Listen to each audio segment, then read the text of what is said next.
You're listening to Power Talk, Berkeley Electric Cooperative's official broadcast about the cooperative, our communities, and ways to use energy wisely. And now, let's join our hosts for today's episode. Good morning and welcome to Power Talk. I am Micah Ponce, the Communications and Media Specialist here at Berkeley Electric Cooperative, and I am joined as always by Miss Libby Roig, the Director of Marketing and Communications. Good morning, Micah. Good morning.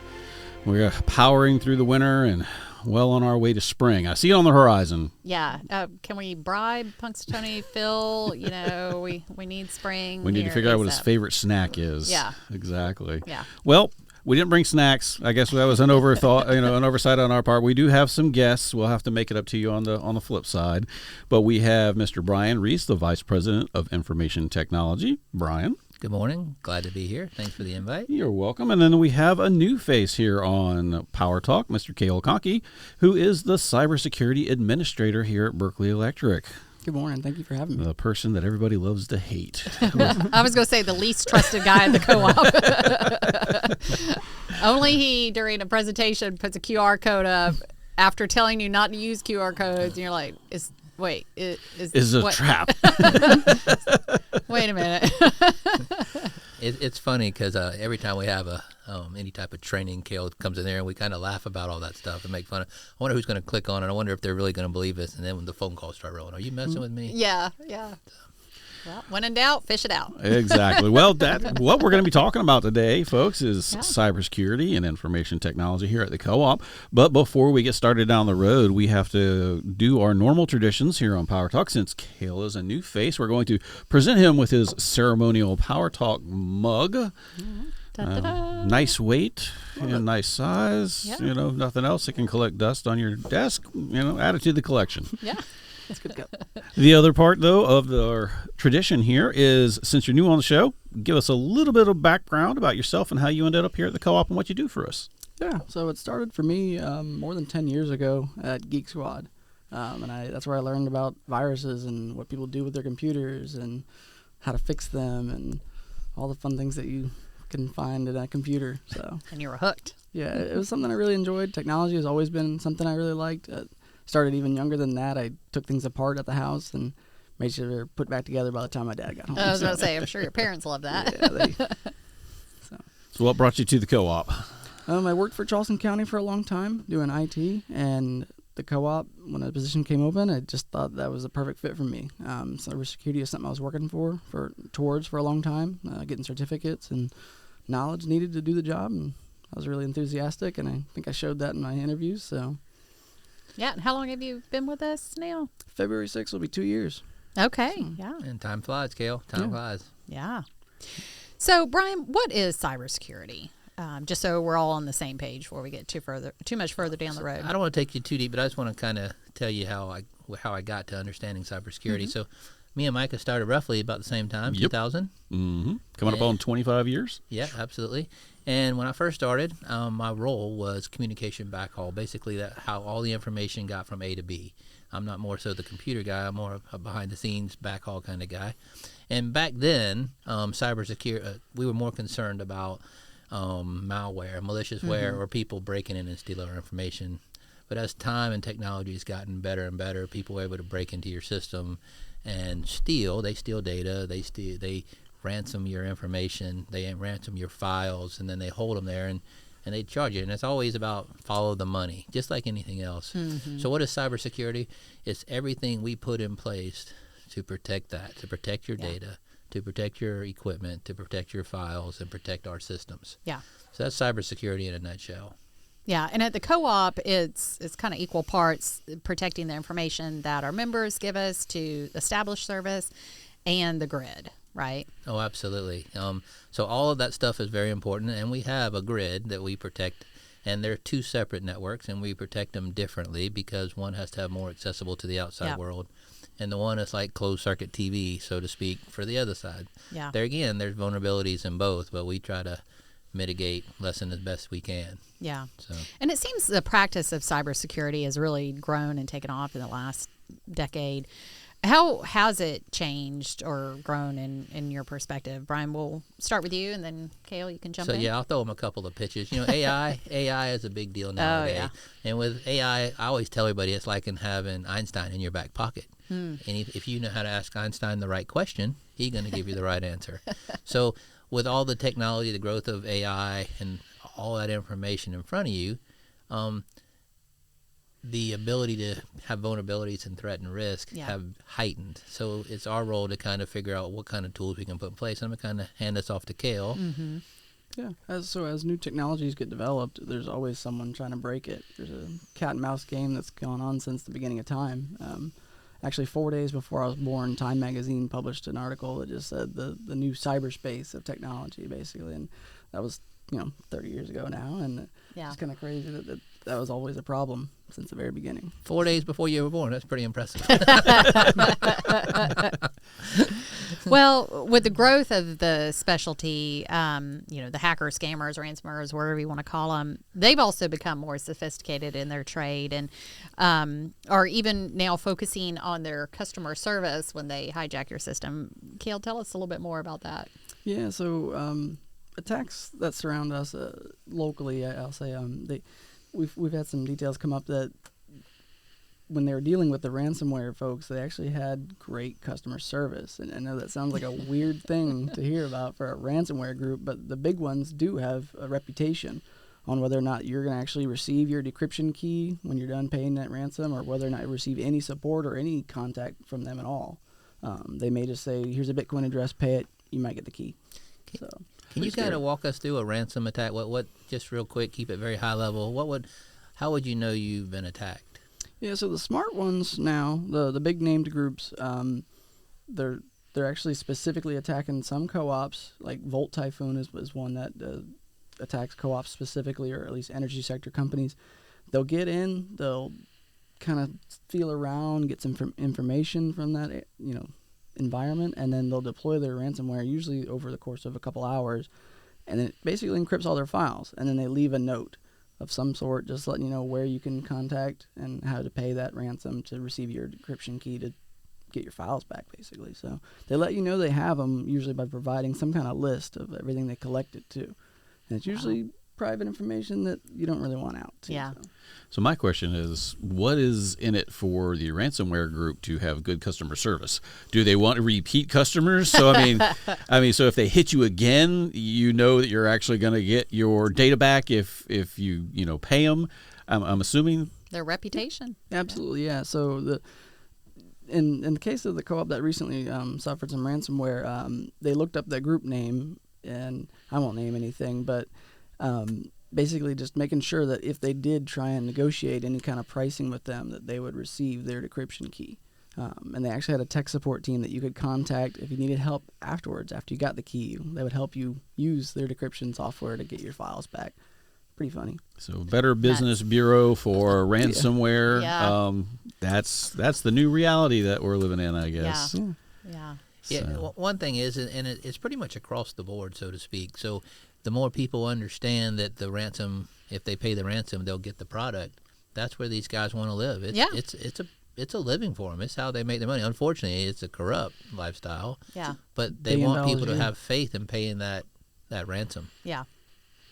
Back in the old days, you just had all kinds of scary-looking pop-ups on your computer and blue screen of death, and you were just pretty much done at that point. But hey, those are the good old days. Now we have concierge service. After they're going to hijack you, and they're going to kidnap all your information and then help you get it back. Exactly. Well, hey, it's the brave new world, and with all these new threats, obviously they got more and more tools that are being created every day to help protect our digital lives. I know there's lots of subscription services out there that can help lock down your personal data. And there's hardware, software, firewalls, and all that kind of good stuff. But as we all know, the weak link is people. So what is Berkeley Electric doing to keep our members' data safe and to help protect the grid, especially from that soft asset, the folks who are operating? Yeah, the humans clicking on things they shouldn't click on. Yeah, the human part of the chain, I guess, if you will, is always going to be your weak link, but it also can be your strongest asset. Properly trained people can identify and report things correctly, and we can get ahead of it before it ever escalates. So, and that includes training myself. I go through a lot of training constantly, basically trying to get certificates and learn the new techniques and trends that are happening throughout the world. So Kel, can you kind of tell us, when you first started, we had like an annual training to now we do small tidbits. Can you kind of tell us why we did that? Yeah, so the annual training, it was long, a lot of information, fire hose to the face kind of thing, and a lot of people just couldn't retain a lot of that information.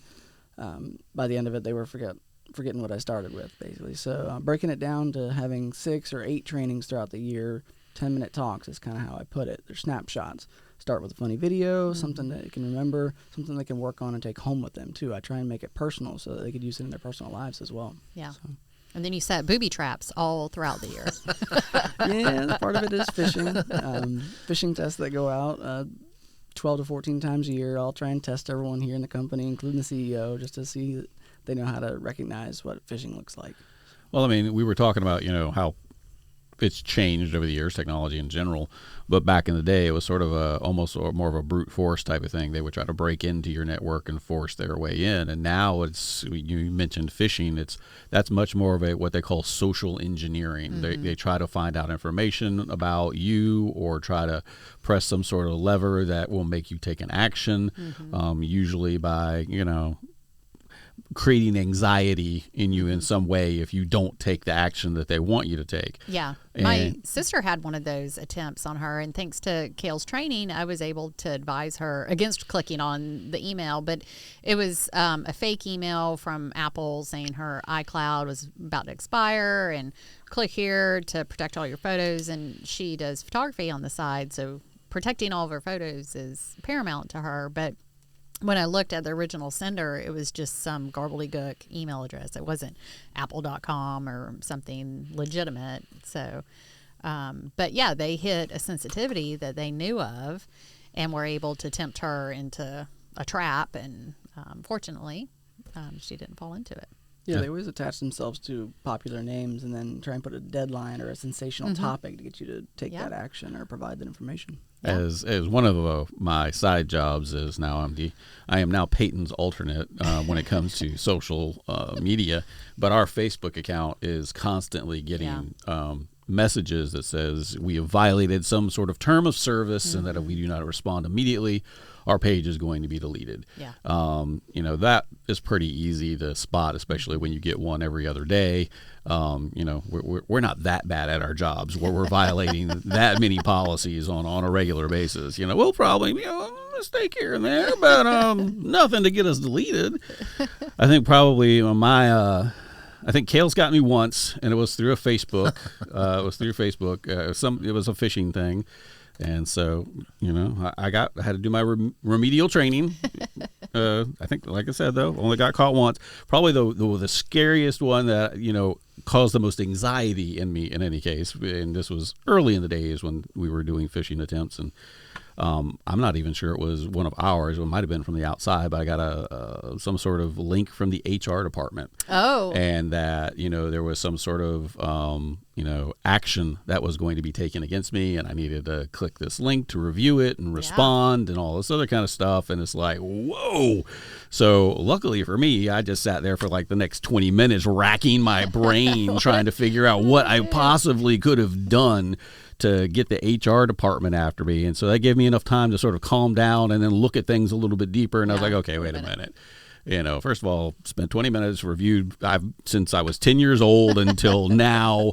I can't figure out what I would have done. And so I was like, okay, let's take another look at this. And so I guess one of the main things is always take that pause. Either, because you're frozen with absolute terror, or you're just, trying to look a little bit deeper into it. So just don't take that immediate action. There's always the, time to take a pause. And but, social media and online and the way that we have things now, we've been trained to respond instantly. So when our text goes off, we immediately answer it, or when the phone rings, we're immediately picking up, or email comes in, there's a ding, and we automatically go to our computers to see what's going on. So we've been well trained to respond immediately. So, well, folks, if you are just now tuning in, we are talking about all things information technology and cybersecurity with Brian Reese and Cale Conkley here, who are our two digital gurus who are riding the cyber waves to keep us, I don't know. Out of the deep end. Out of my metaphor, out of the Wild West of, okay, anyway. Out of shark-infested water. They're trying to keep us safe and keep our members' data safe. So, I mean, those are some of the key things that we're worried about here today and talk about, especially, too, we're going to get around to, ways where our members might be able to keep themselves safe. But right now, we're sort of looking at what are some of the main threats that, as a co-op, that we see is, I guess, what we're headed. Yeah. Cale, you've put up some pretty scary stats at some of our company-wide meetings that you've presented at regarding cyber attacks on Berkeley Electric system. What types of attempts are you guys seeing? Yeah, the close calls we're seeing are social engineering-based ones, usually. There's been, like, conversation hijack where someone has their account compromised, someone's just kind of waiting and watching, and then right at the right time they respond. That threat actor responds with different instructions to either send a check somewhere else or collect some payment information or just company information. Those have been thwarted just by good training. People here recognize that that's a little weird. Why would all of a sudden that check get routed to Texas or something like that? So the training is working. And third-party authentication has also helped. It seems like that's pretty standard on a lot of systems. Yeah, multi-factor is kind of the last line. If a password is stolen or even brute force like we talked about, that multi-factor should catch things. We also use things like geofence to help protect our accounts so that if they're logged in from another country or even just impossible travel, if someone's logged in here in South Carolina and then immediately shows up in Texas, that we're going to red flag that account and take care of it as soon as we can. Well, for folks who aren't necessarily familiar with the Wild West of cybersecurity, when to talk about multi-factor authentication, I'll say it eventually. Easy for you to say. Yeah, easy for you to say. But basically, it's like he said, it's a second step in the authentication process. Yeah. So a lot of times it's something that comes to your phone or you get another prompt email or something along those lines. So when it does, your password does, and somebody tries to use it to log in, you get that secondary notification that says, hey, is this you trying to log in? And so you've got the device personally on you. Yeah. And that can be the last thing that stops it. And we were actually talking before the show, somebody in our department was expecting an email from somebody, and you were just talking about timing. And it just so happened that their account had been compromised, and he got an email from that person that he was expecting, and it was actually a legitimate phishing or cyber attack trying to break into the system. And the last thing that stopped it was that multi-factor authentication. Yeah. So. Cale, in prepping for the show, you said something that really resonated with me, that we have to get cybersecurity right all of the time, but the hackers only have to get it right once. And, unfortunately, hackers have been successful at other co-ops, even within the state of South Carolina. Can you share generally a couple of those scenarios? Yeah, basically just knowing your entry points. That's a big deal for co-ops. I mean, we try and make working from home or working remote more accessible and easy for everyone to do, but it also opens us up. So in a couple of cases, it was those remote connections that let someone in and it was able to get data out and then send encryption software through the network and encrypt everyone's files. It was, So would you say it's safe when you say remote connections? Is it safe to go from like a restaurant's Wi-Fi or maybe a hotel Wi-Fi where everybody gets the same password? What are your thoughts on that? Yeah, I mean, being on the same internet connection does expose you, and using a VPN is always a good bet. But it's just depending on what you're doing on the device, that whether or not you need that VPN connection. It really just connects your network that you're on to the network that you want to be on for resources usually. So, but encryption is a big part of it. So if you're out traveling, would you recommend hotspotting your phone and getting Wi-Fi that way? Would that be more secure than using a public Wi-Fi? Yeah, hotspot on a phone is going to be more secure just because it's only your device generally on that connection that's going out, not multiple devices and who else is on that service. So, Oh, that's a good tip. And the other thing that I guess you have to watch out for these days is they weren't very popular for a long time, but now they seem to be making a comeback, and we actually use some ourselves with the QR codes that you'll see stuck around here and there.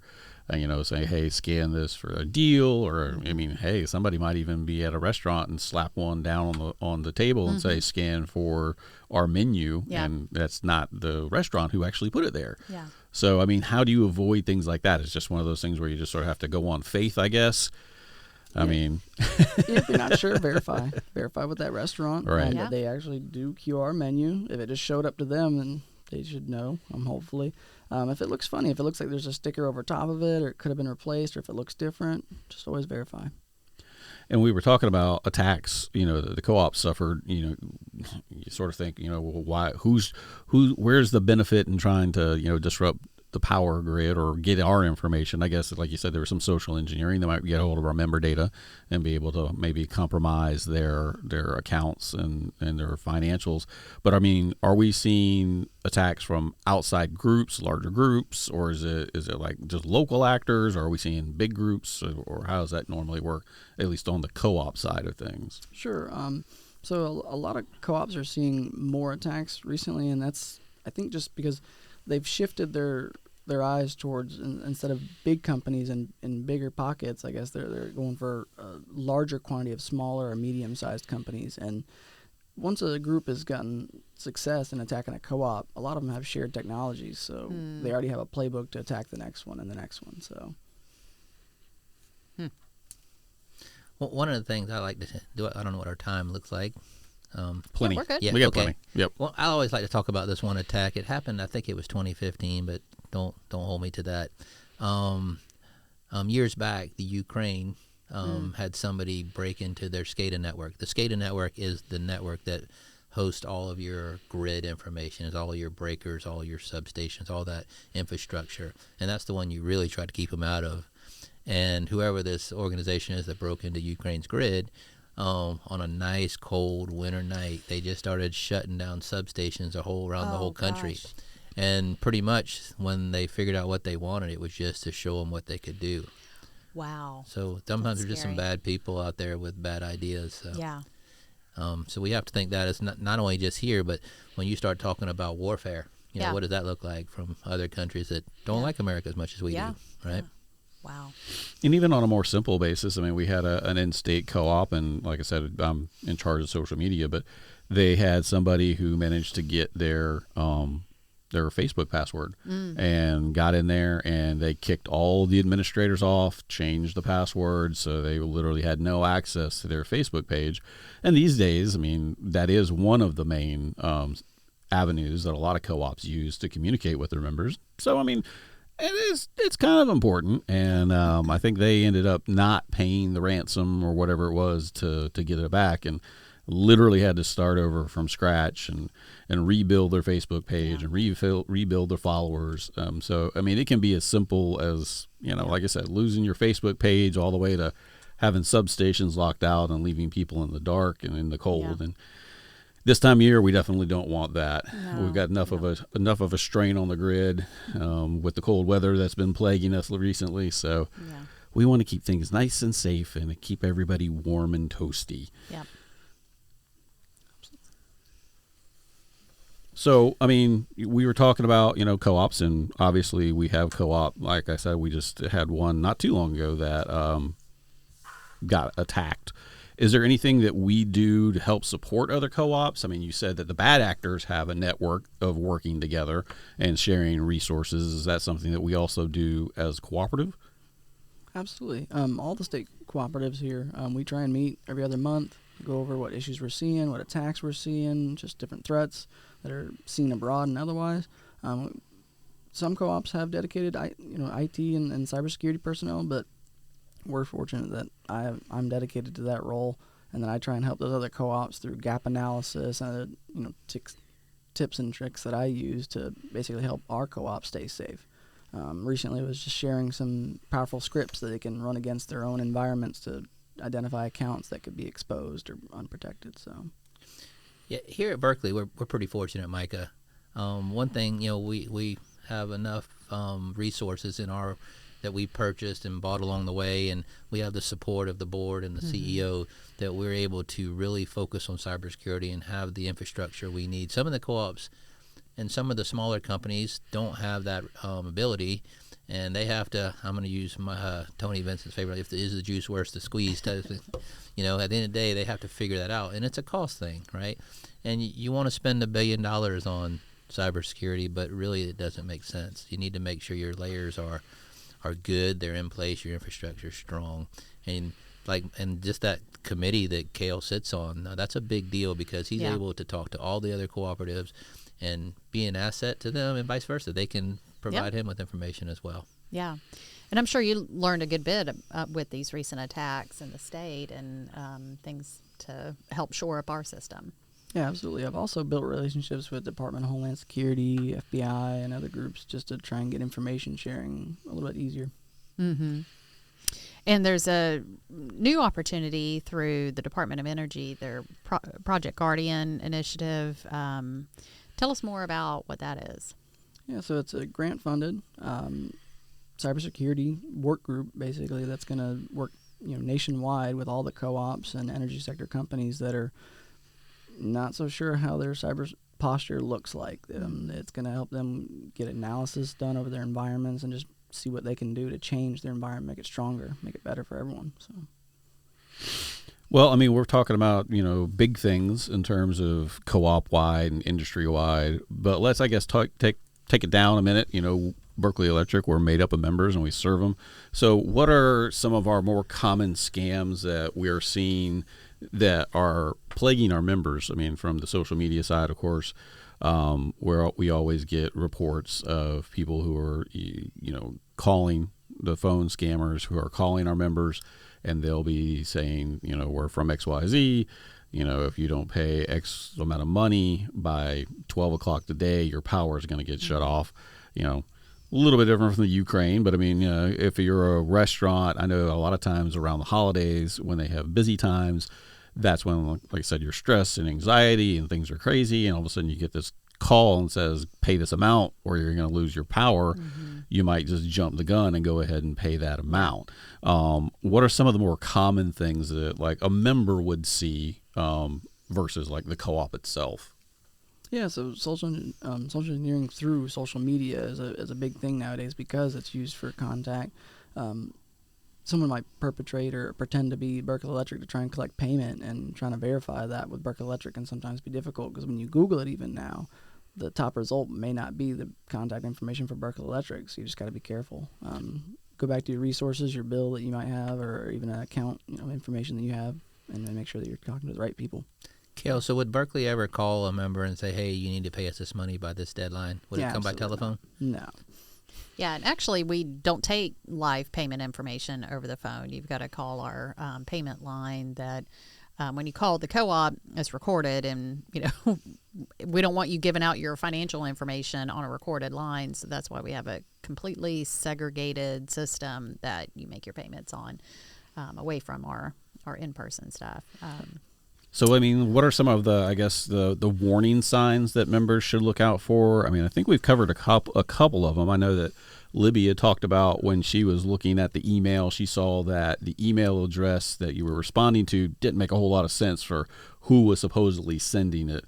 So, I mean, always check the email that it came from and where you're replying to, obviously. Mm-hmm. From the co-op side of it, we were just talking about social engineering. Make sure that, take a moment to think, is your bill due? Did you pay your bill recently? Does this make sense that you're actually even getting this phone call? And then make sure that, if instead of calling back a number that's provided to you, look up the number on your own, even though, like you said, sometimes they might go that extra step and put out a fake Google, information or page about, what number to call, because they can spoof phone numbers. So, I mean, a lot of times you'll get a call and it'll come from an unknown number, but half the time it will say from Berkeley Electric Cooperative, even though it's not us calling you. Yeah. So, I mean, those are a few of the things that you got to look out for. And I think the other one that we always tell folks too is make sure that if somebody is asking for a specific form of payment. Mm-hmm. So, we're not going to tell you how you need to pay your bill. We're not going to tell you need to go out and get a prepaid debit card or something along those lines, and you have to use that to pay your bill. So, I mean, those are some of your more common ones. Are there any others that we're missing? Yeah, through text message is a big one too, because it's harder to verify. You just have a number that texts you that says you need to pay this. A big one is USPS. You know, your package was delayed for XYZ. Yeah, seen those recently. You need to click here to verify that your address is the correct place to ship it, and that's how they try and get those infections on the phone as well. So okay, well, folks, I think that's a lot of good information, hopefully to keep you safe out there and show you a little bit about what we're doing to keep your data safe here at Berkeley Electric. Thank you for tuning in to Power Talk. This is the official broadcast of your electric cooperative, and you can catch up on past episodes on streaming platforms like Spotify, Apple, and iHeartRadio. And as always, get a behind-the-scenes look at Berkeley Electric's YouTube channel. So until next time, this is Power Talk, signing off.